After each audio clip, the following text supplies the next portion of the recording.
Chapter 34 of the Life and Adventures of Martin Chuzzlewit, in which the travellers move homeward and encounter some distinguished characters upon the way. Among the passengers on board the steamboat there was a faint gentleman sitting on a low camp stool, with his legs on a high barrel of flour, as if he were looking at the prospect with his ankles, who attracted their attention speedily. He had straight black hair, parted up the middle of his head and hanging down upon his coat, a little fringe of hair upon his chin, wore no neckcloth, a white hat, a suit of black, long in the sleeves and short in the legs, soiled brown stockings and laced shoes. His complexion, naturally muddy, was rendered muddier by too strict an economy of soap and water, and the same observation would apply to the washable part of his attire, which he might have changed with comfort to himself and gratification to his friends. He was about 35, was crushed and jammed up in a heap under the shade of a large green cotton umbrella, and ruminated over his tobacco plug like a cow. He was not singular, to be sure, in these respects, for every gentleman on board appeared to have had a difference with his laundress, and to have left off washing himself in early youth. Every gentleman, too, was perfectly stopped up with tight plugging, and was dislocated in the greater part of his joints. But about this gentleman there was a peculiar air of sagacity and wisdom, which convinced Martin that he was no common character, and this turned out to be the case. 'How do you do, sir?' said a voice in Martin's ear. 'How do you do, sir?' said Martin. It was a tall, thin gentleman who spoke to him, with a carpet cap on, and a long loose coat of green baize, ornamented about the pockets with black velvet. 'You are from Europe, sir?' 'I am,' said Martin. 'You are fortunate, sir.' Martin thought so too, but he soon discovered that the gentleman and he attached different meanings to this remark. 'You are fortunate, sir, in having an opportunity of beholding our Elijah Pogram, sir.' 'Your Elijah Pogram?' said Martin, thinking it was all one word, and a building of some sort. 'Yes, sir.' Martin tried to look as if he understood him, but he couldn't make it out. 'Yes, sir,' repeated the gentleman. 'Our Elijah Pogram, sir, is at this minute identically setting by the engine biler.' The gentleman under the umbrella put his right forefinger to his eyebrow, as if he were revolving schemes of state.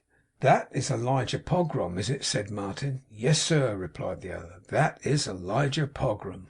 'Dear me,' said Martin, 'I am astonished.' But he had not the least idea who this Elijah Pogram was, having never heard of the name in all his life. 'If the biler of this vessel was to bust, sir,' said his new acquaintance, 'and to bust now, this would be a festival day in the calendar of despotism, pretty nigh equalling, sir, in its effects upon the human race, our 4th of glorious July. Yes, sir, that is the Honourable Elijah Pogram, Member of Congress, one of the master minds of our country, sir. There is a brow there, sir.' 'Quite remarkable,' said Martin. 'Yes, sir, our own immortal Chiggle, sir, is said to have observed, when he made the celebrated Pogram statue in marble which rose so much contest and prejudice in Europe, that the brow was more than mortal.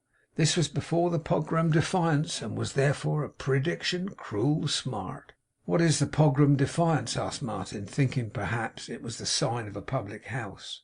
'An oration, sir,' returned his friend. 'Oh, to be sure!' cried Martin. 'What am I thinking of? It deified the world, sir,' said the other gravely.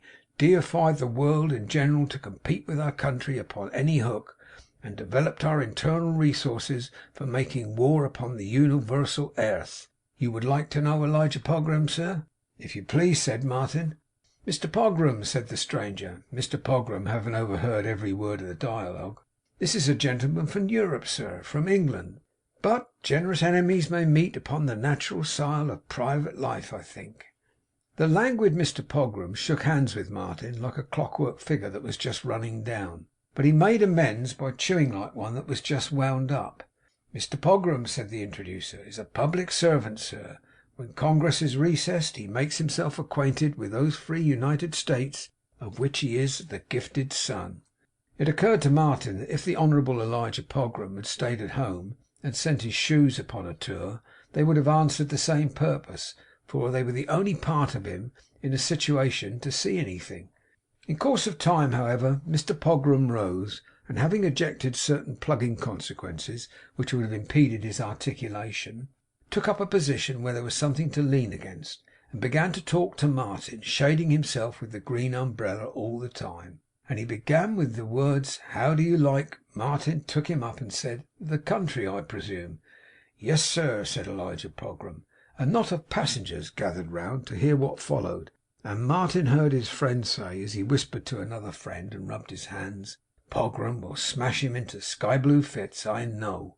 'Why,' said Martin, after a moment's hesitation, 'I have learned by experience that you take an unfair advantage of a stranger when you ask that question. You don't mean it to be answered, except in one way. Now, I don't choose to answer it in that way, for I cannot honestly answer it in that way, and therefore I would rather not answer it at all.'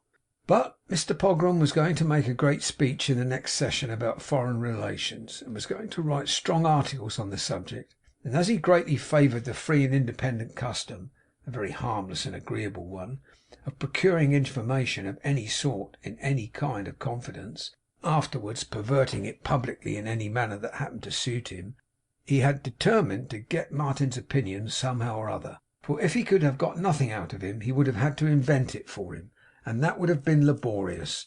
He made a mental note of his answer, and went in again. 'You are from Eden, sir. How did you like Eden?' Martin said what he thought of that part of the country in pretty strong terms. 'It is strange,' said Pogram, looking round upon the group. 'This hatred of our country and her institutions, this national antipathy, is deeply rooted in the British mind.' 'Good heavens, sir!' cried Martin. 'Is the Eden Land Corporation, with Mr Scadder at its head, and all the misery it has worked at its door, an institution of America, a part of any form of government that was ever known or heard of?' 'I consider the cause of this to be,' said Pogram, looking round again and taking himself up where Martin had interrupted him, 'partly jealousy and prejudice, and partly the natural unfitness of the British people to appreciate the exalted institutions of our native land. I expect, sir,' turning to Martin again, 'that a gentleman named Chollop happened upon you during your location in the town of Eden?' 'Yes,' answered Martin. 'But my friend can answer this better than I can, for I was very ill at the time. Mark, the gentleman is speaking of Mr Chollop.' 'Oh yes, sir. Yes, I see him,' observed Mark. 'A splendid example of our native raw material, sir,' said Pogram interrogatively. 'Indeed, sir!' cried Mark. The Honourable Elijah Pogram glanced at his friends as though he would have said, 'Observe this. See what follows.' And they rendered tribute to the Pogram genius by a gentle murmur. 'Our fellow countryman is a model of a man, quite fresh from nature's mould,' said Pogram with enthusiasm. 'He is a true born child of this free hemisphere, verdant as the mountains of our country, bright and flowing as our mineral licks, unspoiled by withering conventionalities as our broad and boundless prairies. Rough he may be, so are our bars. Wild he may be, so are our buffaloes. But he is a child of nature, and a child of freedom. And his boastful answer to the despot and the tyrant is, that his bright home is in the settin' sun.' Part of this referred to Chollop, and part to a Western postmaster, who, being a public defaulterer not very long before, a character not at all uncommon in America, had been removed from office, on whose behalf Mr Pogram (he voted for Pogram) had thundered the last sentence from his seat in Congress, at the head of an unpopular president. It told brilliantly, for the bystanders were delighted, and one of them said to Martin that he guessed he had now seen something of the eloquential aspect of our country, and was chawed up pretty small. Mr Pogram waited until his hearers were calm again, before he said to Mark, 'You do not seem to coincide, sir.' 'Why,' said Mark, 'I didn't like him much, and that's the truth, sir. I thought he was a bully, and I didn't admire his carrying them murderous little persuaders, and being so ready to use 'em.' 'It's sing'lar,' said Pogram, lifting his umbrella high enough to look all round from under it. 'It's strange. You observe the settled opposition to our institutions which pervades the British mind.' 'What an extraordinary people you are!' cried Martin. 'Are Mr Chollop and the class he represents an institution here? Are pistols with revolving barrels, sword sticks, bowie knives, and such things, institutions on which you pride yourself? Are bloody duels, brutal combats, savage assaults, shooting down and stabbing in the streets your institutions? Why, I shall hear next that dishonour and fraud are among the institutions of the great republic.' The moment the words passed his lips, the Honourable Elijah Pogram looked round again. 'The morbid hatred of our institutions,' he observed, 'is quite a study for the psychological observer. He is alluding to repudiation now.' 'Oh, you may make anything of an institution if you like,' said Martin, laughing, 'and I confess you had me there, for you certainly have made that one. But the greater part of these things are one institution with us, and we call it by the generic name of Old Bailey.' The dinner bell being rung for dinner at this moment, everybody ran away into the cabin. Whether the Honourable Elijah Pogram fled with such precipitation that he forgot his umbrella was up, and fixed it so tightly in the cabin door that he could neither be let down or got out, for a minute or so this accident created a perfect rebellion among the hungry passengers behind, who, seeing the dishes and hearing the knives and forks at work, well knew what would happen unless they got there instantly, and were nearly mad, while several virtuous citizens at the table were in deadly peril of choking themselves in their unnatural efforts to get rid of all the meat before these others came. They carried the umbrella by storm, however, and rushed in at the breach. The Honourable Elijah Pogram and Martin found themselves, after a severe struggle, side by side, as they might have come together in the pit of a London theatre; and for 4 whole minutes afterwards Pogram was snapping up great blocks of everything he could get hold of, like a raven. When he had taken this unusually protracted dinner, he began to talk to Martin, and begged him not to have the least delicacy in speaking with perfect freedom to him, for he was a calm philosopher; which Martin was extremely glad to hear, for he had begun to speculate on Elijah being a disciple of that other school of republican philosophy, whose noble sentiments are carved with knives upon a pupil's body, and written, not with pen and ink, but with tar and feathers. 'What do you think of my countrymen who are present, sir?' inquired Elijah Pogram. 'Oh, very pleasant,' said Martin. They were a very pleasant party. No man had spoken a word. Every one had been intent as usual on his own private gorging, and the greater part of the company were decidedly dirty feeders. The Honourable Elijah Pogram looked at Martin as if he thought, 'You don't mean that, I know,' and he was soon confirmed in this opinion. Sitting opposite them was a gentleman in a high state of tobacco, who wore quite a little beard composed of the overflowing of that weed, as they had dried about his mouth and chin, so common an ornament that it would have scarcely attracted Martin's observation, but that this good citizen, burning to assert his equality against all comers, sucked his knife for some moments, and made a cut with it at the butter, just as Martin was in the act of taking some. There was a juiciness about the deed that might have sickened a scavenger. When Elijah Pogram, to whom this was an everyday incident, saw that Martin put the plate away and took no butter, he was quite delighted, and said, 'Well, the morbid hatred of you British to the institutions of our country is astonishing.' 'Upon my life,' cried Martin in his turn, 'this is the most wonderful community that ever existed. A man deliberately makes a hog of himself, and THAT's an institution.' 'We have no time to acquire forms, sir,' said Elijah Pogram.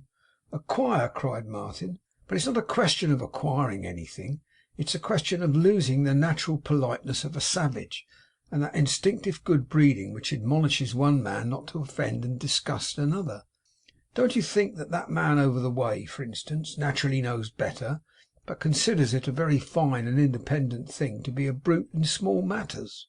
He is a native of our country, and is naturally bright and spry, of course,' said Mr Pogram. 'Now observe what this comes to, Mr Pogram,' pursued Martin. 'The mass of your countrymen begin by stubbornly neglecting little social observances which have nothing to do with gentility, custom, usage, government, or country, but are acts of common, decent, natural, human politeness. You abet them in this by resenting all attacks upon their social offences as if they were beautiful national features. From disregarding small obligations, they come in regular course to disregard great ones, and so refuse to pay their debts. What they may do, or what they may refuse to do next, I don't know, but any man may see, if he will, that it will be something following in natural succession, and a part of one growth which is rotten at the root.' The mind of Mr Pogram was too philosophical to see this, so they went on deck again, where, resuming his former post, he chewed until he was in a lethargic state, amounting to insensibility. After a weary voyage of several days, they came again to that same wharf where Mark had been so nearly left behind on the night of starting for Eden. Captain Kedgick, the landlord, was standing there, and was greatly surprised to see them coming from the boat. 'Why, what in tarnal!' cried the captain. 'Well, I do admire this, I do.' 'We can stay at your house until tomorrow, captain, I suppose?' said Martin. 'I reckon you can stay there for a 12-month if you like,' retorted Kedgick coolly. 'But our people won't be best like your coming back.' 'Won't like it, Captain Kedgick?' said Martin. 'They did expect you was a going to settle,' Kedgick answered, as he shook his head. 'They've been a took in, you can't deny.' 'What do you mean?' cried Martin. 'You did not have received 'em,' said the captain. 'No, you didn't.' 'My good friend,' returned Martin, 'did I want to receive them? Was it any act of mine? Didn't you tell me they would rile up, and that I should be flayed like a wild cat, and threaten all kinds of vengeance if I didn't receive them?' 'I don't know about that,' returned the captain, 'but when our people's frills is out, they're starched up pretty stiff, I tell you.' With that he fell into the rear to walk with Mark, while Martin and Elijah Pogram went on to the National. 'We've come back alive, you see,' said Mark. 'It ain't the thing I did expect,' the captain grumbled. 'A man ain't got no right to be a public man unless he meets the public views. Our fashionable people wouldn't have attended his levee if they had knowed it.' Nothing mollified the captain, who persisted in taking it very ill that they had not both died in Eden. The boarders at the National felt strongly on the subject too, but it happened by good fortune that they had not much time to think about this grievance, for it was suddenly determined to pounce upon the Honourable Elijah Pogram and give him a levee forthwith. As the general evening meal of the house was over before the arrival of the boat, Martin, Mark, and Pogram were taking tea and fixings at the public table by themselves, when the deputation entered to announce this honour, consisting of 6 gentlemen boarders and a very shrill boy. 'Sir,' said the spokesman. 'Mr Pogram,' cried the shrill boy. The spokesman, thus reminded of the shrill boy's presence, introduced him. 'Dr Ginery Dunkle, sir, a gentleman of great poetical elements. He has recently joined us here, sir. It is an acquisition to us, sir, I do assure you. Yes, sir. Mr Jodd, sir. Mr Izzard, sir. Mr Julius Bibbs, sir.' 'Julius Washington Merryweather Bibbs,' said the gentleman himself to himself. 'I beg your pardon, sir. Excuse me. Mr Julius Washington Merryweather Bibbs, sir. A gentleman in the lumber line, sir, and much esteemed. Colonel Groper, sir. Professor Piper, sir. My own name, sir, is Oscar Buffum.' Each man took one slide forward as he was named, butted at the Honourable Elijah Pogram with his head, shook hands, and slid back again. The introductions being completed, the spokesman resumed. 'Sir, Mr Pogram,' cried the shrill boy. 'Perhaps,' said the spokesman with a hopeless look, 'you will be so good, Dr Ginery Dunkle, as to charge yourself with the execution of our little office, sir.' There was nothing the shrill boy desired more. He immediately stepped forward. 'Mr Pogram, sir, a handful of your fellow citizens, sir, hearing of your arrival at the National Hotel, and feeling the patriotic character of your public services, wish, sir, to have the gratification of beholding you and mixing with you, sir, and unbending with you, sir, in these moments which are,' suggested Buffum, 'which are so particularly the lot, sir, of our great and happy country.' 'Hear!' cried Colonel Groper in a loud voice. 'Good! Hear him! Good! And therefore, sir,' pursued the doctor, 'they request, as a mark of their respect, the honour of your company at a little levee, sir, in the ladies' ordinary at 8 o'clock. Mr Pogram bowed and said, 'Fellow countrymen.' 'Good!' cried the colonel. 'Hear him! Good!' Mr Pogram bowed to the colonel individually, and then resumed. 'Your approbation of my labours in the common cause goes to my heart. At all times and in all places, in the ladies' ordinary, my friends, and in the battlefield.' 'Good! Very good! Hear him! Hear him!' said the colonel. 'The name of Pogram will be proud to join you, and may it, my friends, be written on my tomb, he was a member of the Congress of our common country, and was active in his trust.' 'The committee, sir,' said the shrill boy, 'will wait upon you at 5 minutes afore 8. I take my leave, sir.' Mr Pogram shook hands with him and everybody else once more, and when they came back again at 5 minutes before 8, they said one by one in a melancholy voice, 'How do you do, sir?' and then shook hands with Mr Pogram all over again, as if he had been abroad for 12 months in the meantime, and they met now at a funeral. But by this time Mr Pogram had freshened himself up, and had composed his hair and features after the Pogram statue, so that any one with half an eye might cry out, 'There he is!' as he delivered the defiance. The committee were embellished also, and when they entered the ladies' ordinary in a body, there was much clapping of hands from ladies and gentlemen, accompanied by cries of 'Pogram, Pogram,' and some standing on chairs to see him. The object of the popular caress looked round the room as he walked up it, and smiled; at the same time observing to the shrill boy that he knew something of the beauty of the daughters of their common country, but had never seen it in such lustre and perfection as at that moment; which the shrill boy put in the paper next day, to Elijah Pogram's great surprise. 'We will request you, sir, if you please,' said Buffum, laying hands on Mr Pogram as if he were taking his measure for a coat, 'to stand up with your back agin the wall, right in the furthest corner, that there may be more room for our fellow citizens. If you could set your back right slap agin that curtain peg, sir, keeping your left leg everlastingly behind the stove, we should be fixed quite slick.' Mr Pogram did as he was told, and wedged himself into such a little corner that the Pogram statue wouldn't have known him. The entertainments of the evening then began. Gentlemen brought ladies up, and brought themselves up, and brought each other up, and asked Elijah Pogram what he thought of this political question, and what he thought of that, and looked at him, and looked at one another, and seemed very unhappy indeed.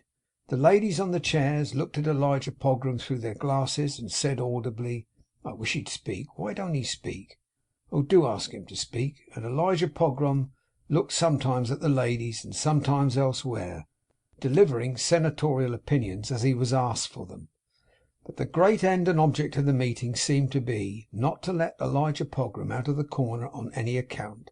So there they kept him, hard and fast. A great bustle at the door in the course of the evening announced the arrival of some remarkable person, and immediately afterwards an elderly gentleman, much excited, was seen to precipitate himself upon the crowd, and battle his way towards the Honourable Elijah Pogram. Martin, who had found a snug place of observation in a distant corner, where he stood with Mark beside him, for he did not so often forget him now as formerly, though he still did sometimes, thought he knew this gentleman, but had no doubt of it when he cried as loud as he could, with his eyes starting out of his head, 'Sir, Mrs Hominy!' 'Lord bless that woman, Mark, she's turned up again.' 'Here she comes, sir,' answered Mr Tapley. 'Pogram knows her. A public character. Always got her eye upon her country, sir. If that there lady's husband is of my opinion, what a jolly old gentleman he must be.' A lane was made, and Mrs Hominy, with the aristocratic stalk, the pocket handkerchief, the clasped hands, and the classical cap, came slowly up it in a procession of one. Mr Pogram testified emotions of delight on seeing her, and a general hush prevailed. For it was known that when a woman like Mrs Hominy encountered a man like Pogram, something interesting must be said. Their first salutations were exchanged in a voice too low to reach the impatient ears of the throng, but they soon became audible, for Mrs Hominy felt her position, and knew what was expected of her. Mrs H. was hard upon him at first, and put him through a rigid catechism of reference to a certain vote he had given, which she had found it necessary, as the mother of the modern Gracchi, to depreciate in a line by itself, set up expressly for the purpose in German text. But Mr Pogram, evading it by a well timed allusion to the Star-Spangled Banner, which, it appeared, had the remarkable peculiarity of flouting the breeze whenever it was hoisted where the wind blew, she forgave him. They now enlarged on certain questions of tariff, commercial treaty, boundary, importation, and exportation with great effect; and Mrs Hominy not only talked, as the saying is, like a book, but actually did talk her own books, word for word. 'My, what is this?' cried Mrs Hominy, opening a little note which was handed her by an excited gentleman usher. 'Do tell! Oh well now, only think!' And then she read aloud as follows: 'Two literary ladies present their compliments to the mother of the modern Gracchi, and claim her kind introduction, as their talented countrywoman, to the Honourable and Distinguished Elijah Pogram, whom the two L.L.'s have often contemplated in the speaking marble of the soul-subduing Chiggle.' On a verbal intimation from the mother of the M.G. that she will comply with the request of the two L.L.'s, they will have the immediate pleasure of joining the galaxy assembled to do honour to the patriotic conduct of a Pogram. It may be another bond of union between the two L.L.'s and the mother of the M.G. to observe that the two LLs are transcendental. Mrs. Hominy promptly rose and proceeded to the door, where she returned after a minute's interval with the two LLs, whom she led through the lane in the crowd, with all that stateliness of deportment which was so remarkably her own, up to the great Elijah Pogram. It was, as the shrill boy cried out in an ecstasy, quite the last scene from Coriolanus. One of the LLs wore a brown wig of uncommon size. Sticking on the forehead of the other by invisible means was a massive cameo, in size and shape like the raspberry tart which is ordinarily sold for a penny, representing on its front the Capitol at Washington. "Miss Toppet and Miss Codger," said Mrs. Hominy. "Codger's the lady so often mentioned in the English newspapers, I should think, sir," whispered Mark. "The oldest inhabitant as never remembers anything." "To be presented to a Pogram," said Miss Codger, "by a Hominy, indeed, a thrilling movement is in its impressiveness on what we call our feelings. But why we call them so, or why impressed they are, or if impressed they are at all, or if at all we are, or if there really is, gasping one, a Pogram or a Hominy, or any active principle to which we give those titles, is a topic, spirit searching, light abandoned, much too vast to enter on at this unlooked for crisis." "Mind and matter," said the lady in the wig, "glide swift to the vortex of immensity. Howls the sublime, and softly sleeps the calm ideal in the whispering chambers of imagination. To hear it, sweet it is; but then out laughs the stern philosopher, and saith to the grotesque, What ho! Arrest me for that agency. Go, bring it here, and so the vision fadeth." After this, they both took Mr. Pogram by the hand, and pressed it to their lips as a patriotic palm. That homage paid, the mother of the modern Gracchi called for chairs, and the three literary ladies went to work in earnest to bring poor Pogram out and make him show himself in all his brilliant colours. How Pogram got out of his depth instantly, and how the three LLs were never in theirs, is a piece of history not worth recording. Suffice it, that being all four out of their depths, and all unable to swim, they splashed upwards in all directions, and floundered about famously. On the whole, it was considered to have been the severest mental exercise ever heard in the National Hotel. Tears stood in the shrill boy's eyes several times, and the whole company observed that their heads ached with the effort, as well they might. When at last it became necessary to release Elijah Pogram from the corner, and the committee saw him safely back again to the next room, they were fervent in their admiration. "Which," said Mr. Buffon, "must have a vent, or it will burst. To you, Mr. Pogram, I am grateful. Towards you, sir, I am inspired with lofty veneration, and with deep emotion. The sentiment to which I would propose to give expression, sir, is this: May you ever be as firm, sir, as your marble stature. May it ever be as great a terror to its enemies as you."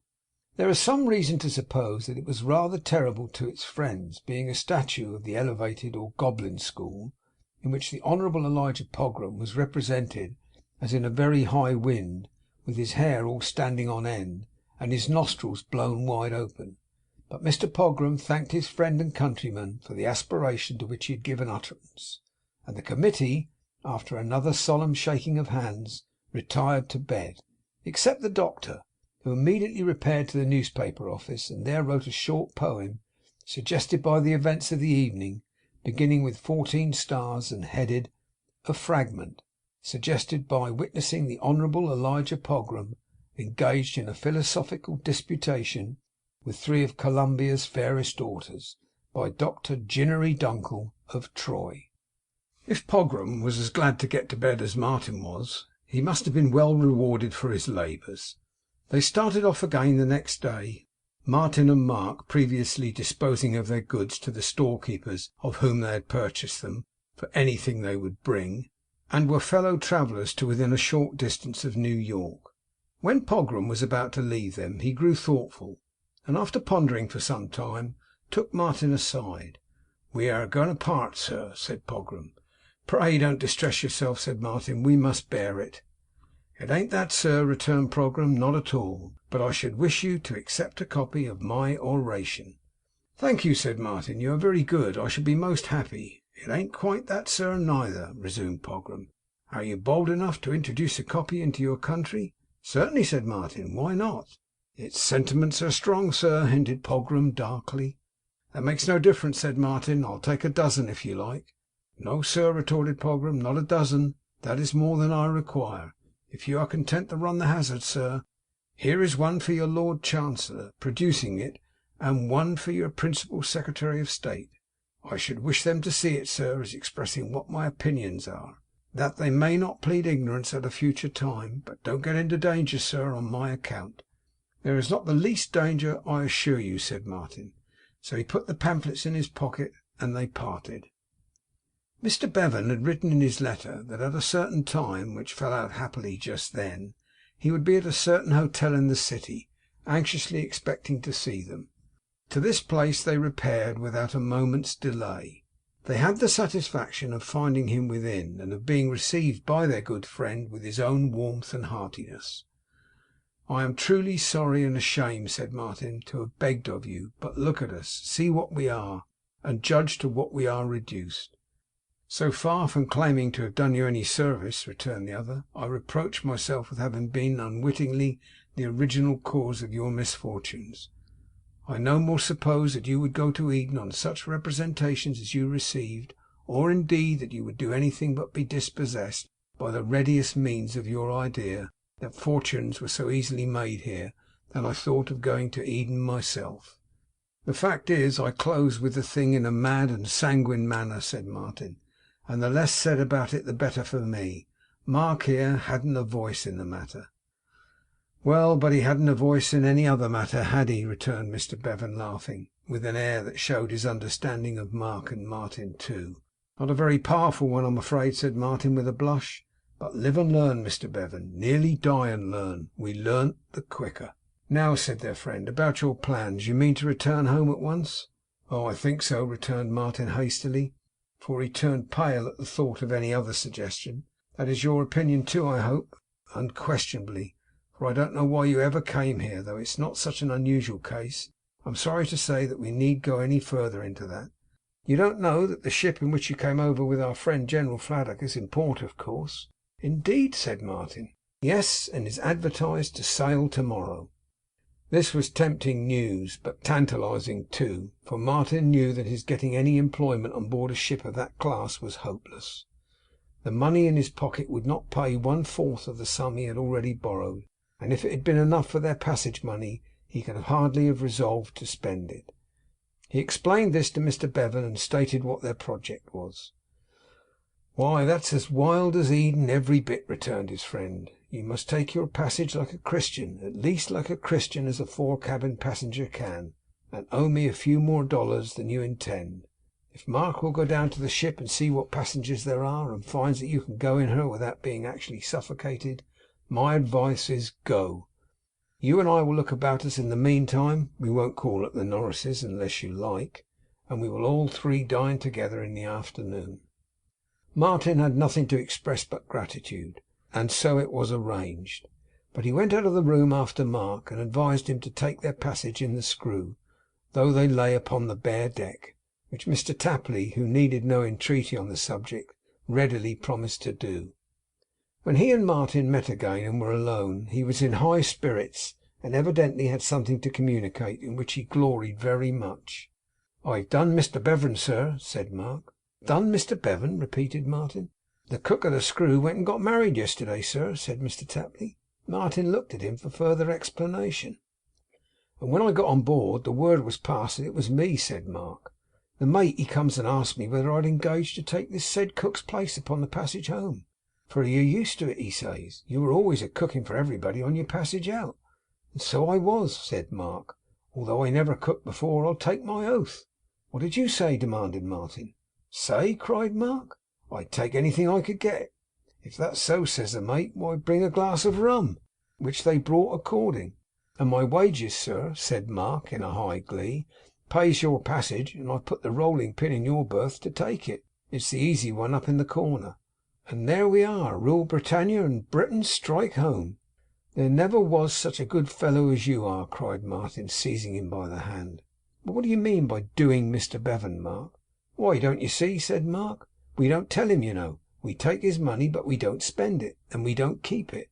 What we do is, write him a little note, explaining this engagement, and roll it up and leave it at the bar, to be given him after we're gone. Don't you see?' Martin's delight at this idea was not inferior to Mark's.